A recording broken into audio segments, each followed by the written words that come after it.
En el año 206 a.C., en una vasta llanura bañada por el sol al noreste de lo que hoy conocemos como Sevilla, en la región andaluza de España, se libró una de las batallas más decisivas y estratégicamente brillantes de la historia antigua, la Batalla de Ilipa.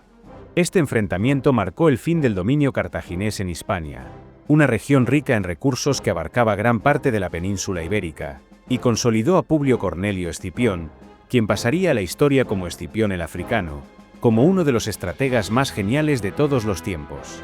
Pero para entender la magnitud de esta batalla, debemos retroceder un poco en el tiempo y adentrarnos en el contexto de una guerra que había devastado al mundo mediterráneo durante más de una década. La Segunda Guerra Púnica, que comenzó en el año 218 a.C., fue un conflicto titánico entre Roma y Cartago, dos potencias que luchaban por el control del Mediterráneo. En el corazón de este conflicto estaba Aníbal Barca, el legendario general cartaginés que cruzó los Alpes con elefantes de guerra y derrotó a los romanos en batallas memorables como Trebia y Cannae. Sin embargo, tras esas victorias aplastantes, Aníbal no pudo aprovechar su éxito para tomar Roma, y mientras él permanecía en Italia saqueando ciudades y sembrando el caos, Cartago perdía terreno en otros frentes. Hispania, una región vital para el esfuerzo bélico cartaginés, era rica en hombres, metales preciosos y suministros agrícolas, pero también era vulnerable. Y fue allí donde Roma decidió concentrar sus fuerzas. En el año 209 a.C., Escipión el Africano llegó a Hispania con una misión clara: recuperar el territorio perdido y cortar los suministros que alimentaban al ejército de Aníbal en Italia. Escipión no era un general cualquiera, era un hombre que había aprendido de sus enemigos, estudiando las tácticas de Aníbal y adaptándolas a su propio estilo.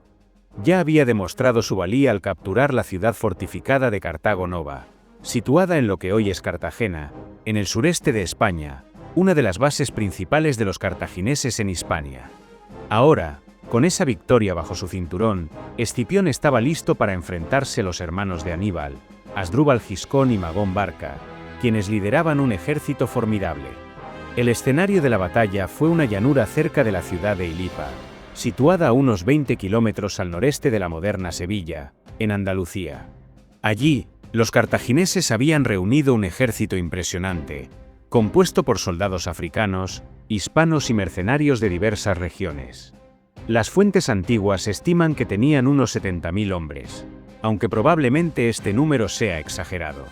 Frente a ellos, Escipión contaba con un ejército más pequeño, pero mejor entrenado y disciplinado, con alrededor de 45.000 hombres, incluyendo legiones romanas e infantería aliada hispana. A pesar de su inferioridad numérica, Escipión sabía que la clave de la victoria no residía en la cantidad, sino en la inteligencia y la astucia.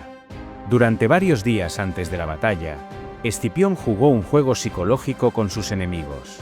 Cada mañana, al amanecer, los romanos salían de su campamento y formaban en líneas frente al ejército cartaginés, como si estuvieran listos para atacar.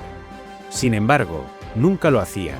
Simplemente realizaban maniobras de despliegue y luego regresaban a su campamento.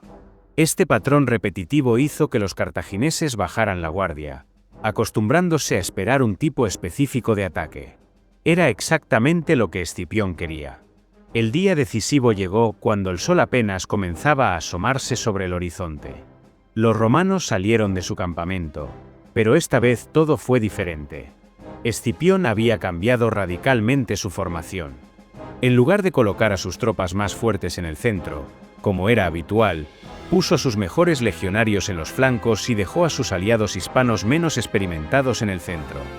Esta disposición inusual confundió a los cartagineses, quienes no entendían qué estaba ocurriendo. Pero no tuvieron mucho tiempo para pensar, porque Escipión ordenó a sus flancos avanzar rápidamente hacia los cartagineses antes de que estos pudieran completar su propia formación. Los romanos estaban equipados con armas y tácticas diseñadas para maximizar su efectividad en el combate. Los legionarios llevaban el gladio, una espada corta de unos 60 centímetros, ideal para el combate cuerpo a cuerpo, y el pilum, una lanza pesada diseñada para romper escudos enemigos y desorganizar las líneas rivales. Sus escudos, llamados scutum, eran grandes y rectangulares, hechos de madera revestida de bronce, ideales para formar barreras defensivas. Las legiones romanas utilizaban el sistema de manípulos, una estructura flexible que permitía adaptarse rápidamente al terreno y a las condiciones del combate. En Ilipa, sin embargo, Escipión innovó aún más, como veremos pronto. Por otro lado, el ejército cartaginés era una fuerza mucho más diversa, compuesta por mercenarios de diferentes regiones. Los soldados africanos llevaban largas lanzas y escudos redondos, inspirados en los estilos griegos, mientras que los aliados hispanos usaban espadas curvas llamadas falcata, un arma temible capaz de infligir heridas devastadoras. También llevaban escudos más pequeños y menos protección corporal, lo que los hacía más ágiles pero más vulnerables. La caballería númida, famosa por su movilidad, montaba caballos ligeros y usaba pequeñas jabalinas para acosar a sus enemigos desde la distancia. Cuando los flancos romanos chocaron contra los cartagineses, el impacto fue brutal. Los legionarios, con sus escudos en alto y sus pilums lanzados con precisión, rompieron las líneas enemigas. Al mismo tiempo, la infantería central romana avanzó lentamente, manteniendo la presión sin comprometerse demasiado. Los cartagineses, desorganizados y sorprendidos, no pudieron resistir el embate. Sus líneas comenzaron a romperse, y pronto todo su ejército se convirtió en un caos de hombres huyendo en todas direcciones. Escipión no dio tregua. Ordenó a su caballería perseguir a los fugitivos, asegurándose de que no pudieran reagruparse. La matanza fue brutal. Según las crónicas antiguas, miles de cartagineses murieron ese día, y muchos más fueron capturados. El ejército cartaginés quedó prácticamente aniquilado, y con él, cualquier esperanza de mantener el control de Hispania. Fue una victoria tan completa que los propios habitantes locales, que hasta entonces habían sido aliados de Cartago, comenzaron a cambiar de bando y jurar lealtad a Roma. Pero hay una historia dentro de esta batalla que vale la pena contar, una anécdota que muestra la astucia casi diabólica de Escipión. Durante la batalla, un grupo de mercenarios hispanos, viendo cómo sus compañeros cartagineses eran masacrados, intentó rendirse al darse cuenta de que la derrota era inevitable. Estos hombres, armados con sus letales falcata, se arrodillaron y levantaron las manos en señal de sumisión.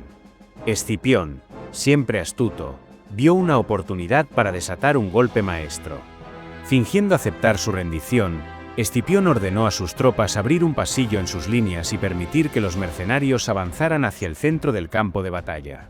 Una vez allí, los rodeó con sus tropas más experimentadas y les dio un ultimátum: pelear contra sus antiguos aliados cartagineses o morir en el acto.